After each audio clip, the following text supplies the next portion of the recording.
नमो बुद्धाय। आज हम लोग भगवान बुद्ध और उनके धम्म में आगे आशित का आगमन, महामाया की मृत्यु, उनका बचपन तथा शिक्षा के बारे में जानेंगे। जिस समय बालक का जन्म हुआ उस समय हिमालय में आशित नाम के एक बड़े ऋषि रहते थे। आशित ने सुना कि आकाश स्थित देवता बुद्ध शब्द की घोषणा कर रहे हैं।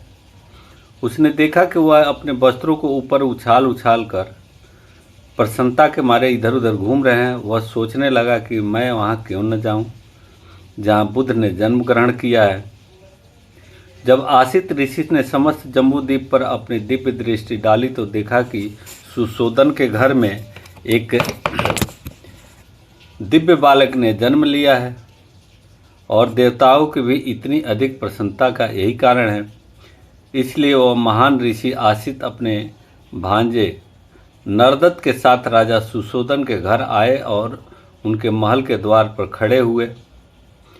अब आशित ऋषि ने देखा कि सुशोधन के द्वार पर लाखों आदमियों की भीड़ एकत्रित है।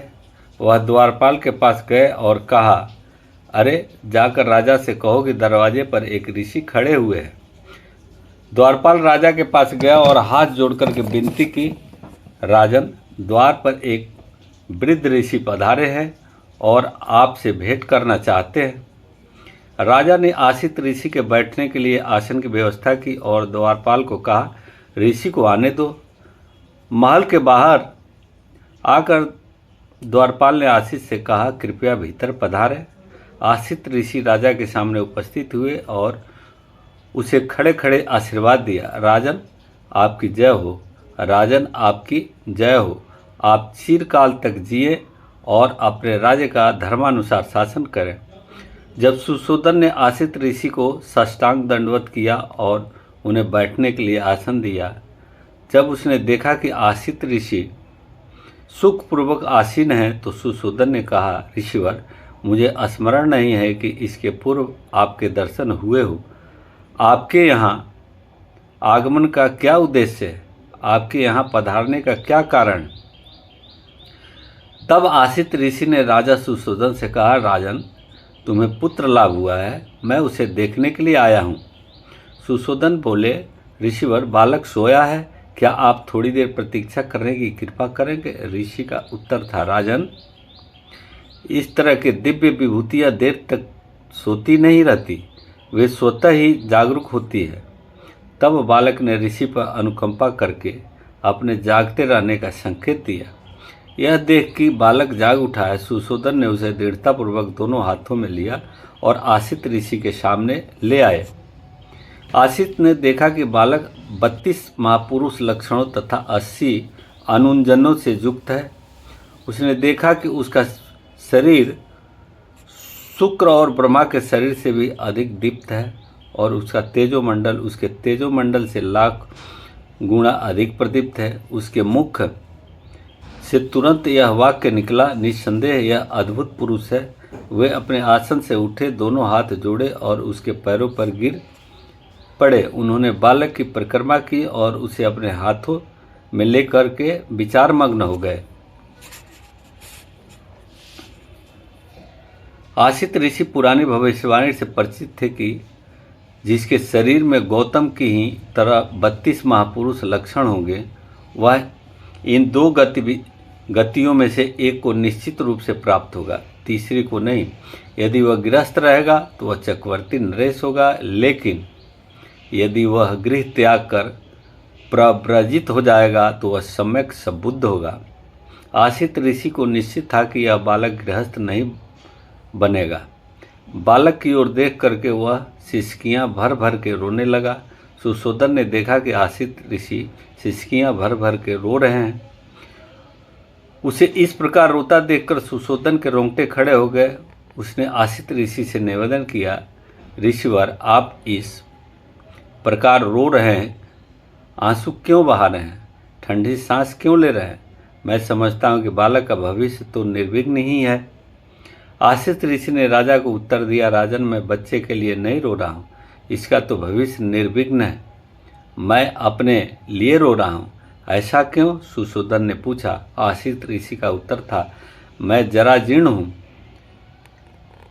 वय प्राप्त हूँ और यह बालक निश्चयात्मक रूप से बोधि लाभ करेगा, सम्यक संबुद्ध होगा, तदंतर वह लोक कल्याण के लिए अपना धर्म चक्र प्रवर्तित करेगा, जो इससे पहले इस संसार में कभी प्रवाहित नहीं हुआ है। जिस श्रेष्ठ जीवन की, जिस सधर्म की वह घोषणा करेगा, वह आदि में कल्याणकारक होगा, मध्य के कल्याणकारक होगा और अंत में कल्याणकारक होगा। वह अर्थ तथा व्यंजन की दृष्टि से निर्दोष होगा, वह परिशुद्ध होगा, वह परिपूर्ण होगा। जिस प्रकार राजन कभी कहीं इस संसार में औदुंबर गुलर पुष्पित होता है, उसी प्रकार अनंत युगों के अनंतर इस संसार में कहीं बुद्धोत्पाद होता है। राजन, इसी प्रकार निश्चय से यह बालक बोधि लाभ करेगा, सम्यक संबुद्ध होगा और तदनंतर अनंत प्राणियों को इस दुखमय सागर से पार ले जाकर सुखी करेगा। लेकिन राजन, मैं उस बुद्ध को नहीं देख सकूंगा, इसलिए राजन मैं इस दुख से दुखी हूँ और रो रहा हूँ। मेरे भाग्य में उस बुद्ध की पूजा करना नहीं बधा है। तब राजा ने आसित ऋषि और उनके भांजे नाहक यानी नरदत्त को श्रेष्ठ भोजन से संतर्पित किया और वस्त्र दान देकर उनकी परिक्रमा कर वंदना की। तब आसित ने अपने भांजे नालक को कहा, नरदत्त, जब कभी तुम्हें यह सुनने को मिले कि यह बालक बुद्ध हो गया है, तो जाकर शरण ग्रहण करना, यह तेरे सुख, कल्याण और प्रसन्नता के लिए होगा। इतना कहकर आसित ने राजा से विदा ली और अपने आश्रम चले गए। 5वें दिन नामकरण संस्कार किया गया। बालक का नाम सिद्धार्थ रखा गया। उसका गोत्र गौतम था, इसलिए जन साधारण में वह सिद्धार्थ गौतम से प्रसिद्ध हुआ। बालक के जन्म की खुशियाँ और उसके नामकरण की विधियाँ अभी समाप्त नहीं हुई थी कि महामाया अचानक बीमार पड़ी और उनके रोग से गंभीर रूप धारण कर लिया। अपना अंत समय निकट आया देख उन्होंने सुशोधन और प्रजापति को अपनी शैया के समय बुलाया और कहा, मुझे विश्वास है कि आसित ने मेरे बच्चे के बारे में जो भविष्यवाणी की है वह सच्ची निकलेगा।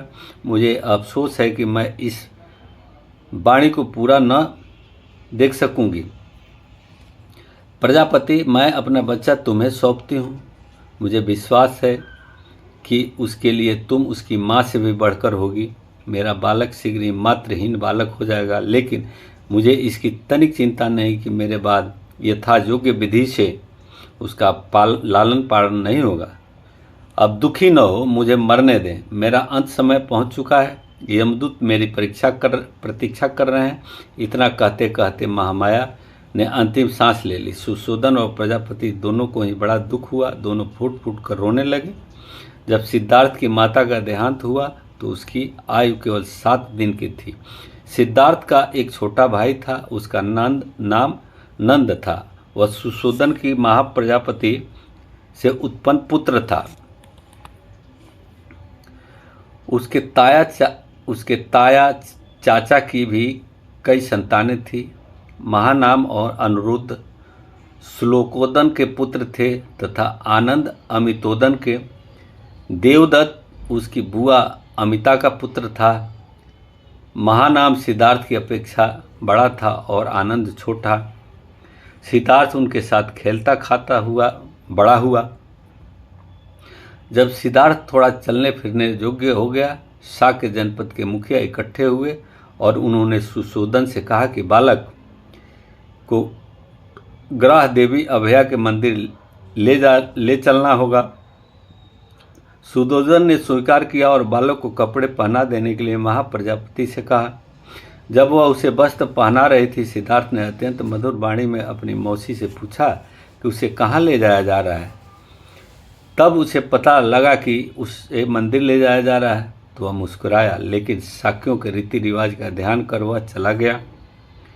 8 वर्ष की आयु होने पर सिद्धार्थ ने अपनी शिक्षा आरंभ की, जिन्हें सुशोधन ने महामाया के स्वप्न की व्याख्या करने के लिए बुलाया था और जिन्होंने सिद्धार्थ के बारे में भविष्यवाणी की थी, वे ही 8 ब्राह्मण उसके प्रथम आचार्य हुए। जो कुछ वे जानते थे, जब वे सब सिखा चुके, तब सुशोधन ने उदित देश के उच्च कुलात्पन्न प्रथम कोटि के भाषाविद तथा व्याकरण, वेद, वेदांग तथा उपनिषदों तेन पूरे जानकार सब मित्र को बुला भेजा। उसके हाथ पर समर्पण का जल सिंचन कर सुशोधन ने सब मित्र को ही शिक्षण के निमित्त सिद्धार्थ को सौंपा था। वह उसका दूसरा आचार्य था। उसकी अधीनता में सिद्धार्थ ने उस समय के सभी दर्शन शास्त्रों पर अपना अधिकार कर लिया। इसके अतिरिक्त उसने भारद्वाज से चित्त को एकाग्र तथा समाधिस्थ करने का मार्ग सिखा लिया।